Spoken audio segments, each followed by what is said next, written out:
আমার তো চশমা আছে, আমার এসব লাগবে না। এই জন্যই তো তুমি ঠেলো মিথ্যে বোকা ছেলে। আমাকে রাগাবি না কিন্তু বলে দিচ্ছি। রাগ করে না, শোনো মন দিয়ে। যাবার আগে বলে যায়, সবুজ শাকসবজি আর পুষ্টিকর খাবার খেলে পরীক্ষাতেও ভালো করতে পারবে। গাজর খাও বেশি বেশি, বাড়বে চোখের জ্যোতি। টমেটো হার্ট সুস্থ রাখে, আছে ভিটামিন সি।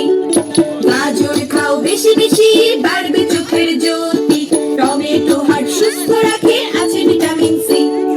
রোগ প্রতিরোধ ক্ষমতা যদি বাড়াতে চাও, সবুজ সবুজ শাক সবজি বেশি বেশি খাও।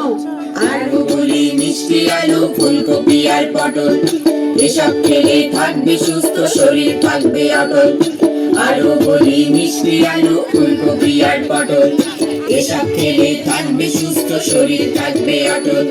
তাই তো বলি ও ভাই তুমি শুনে শুনে যাও, আমার মতো শাক সবজি বেশি বেশি খাও। শোনো, সবুজ সবুজ শাক সবজি বেশি বেশি খাও।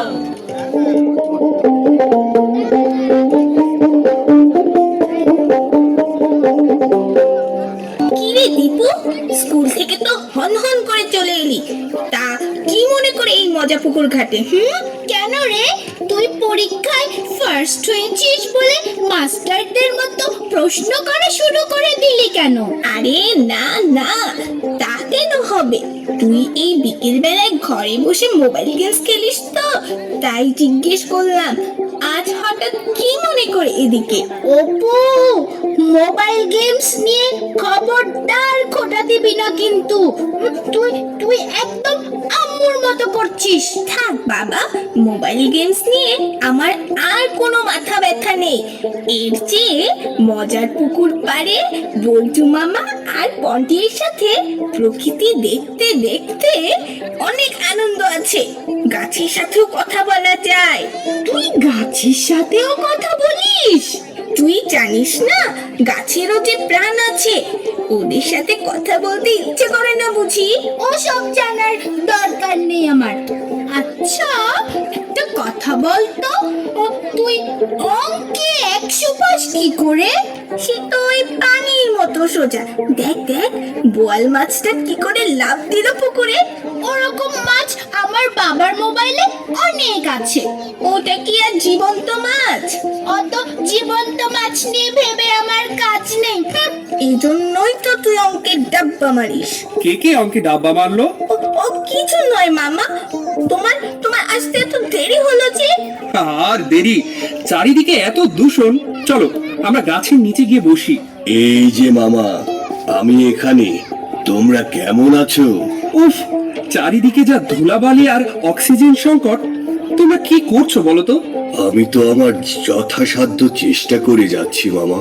তোমরা তো শুধু গাছ কাটছো, প্রয়োজনে অপ্রয়োজনে গাছ কাটছো, গাছের সব পাতা পেরে নিয়ে যাচ্ছ, ডাল ভাঙছো, পশু পাখিকে খেতে দিচ্ছ না।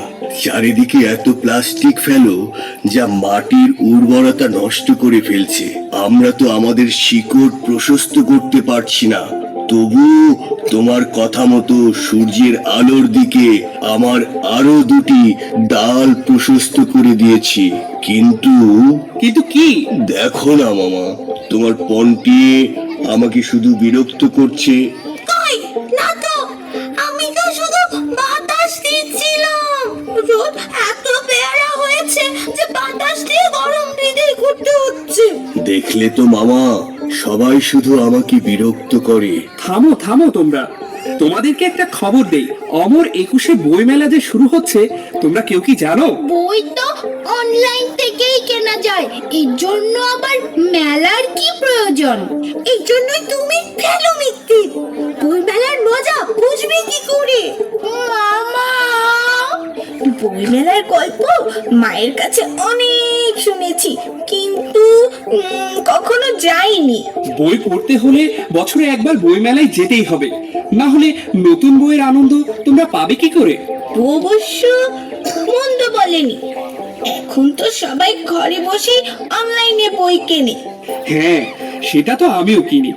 কিন্তু বুঝলে তো, বছরের একটা মাস বইয়ের রাজ্যে ঘুরে ঘুরে পছন্দ মতো বই কিনে সারা বছর পড়ার যে কি আনন্দ।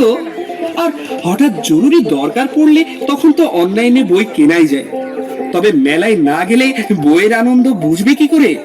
কিন্তু মামা, মেলায় গেলে আনন্দ পাবো কিভাবে? ওখানে বসে বসে অনেকক্ষণ ধরে গেমস খেলা যায় বুঝি? আরে বোকা, ওটা তো বইয়ের মেলা, ওখানে ওখানে গেমস থাকবে কেন? দাঁড়াও দাঁড়াও, এবারের বই মেলায় তোমার জন্য সুখবর আছে। কাকতাড়ুয়া পাপেট থিয়েটার আছে না, তারা কিন্তু এবার মাস ব্যাপী পুতুল নাটক করছে বইমেলা প্রাঙ্গণে। পুতুল কথা বলে ওখানে, ওই যে ভিডিও গেমস এর মতো করে? হ্যাঁ হ্যাঁ রে বোকা, তুই বোকাই রয়ে গেলি। এ যেন জীবন্ত পুতুল, আমি দেখতে চাই মামা। মামা আমাদের কবে নিয়ে যাবে বলো তো? আমিও যাব।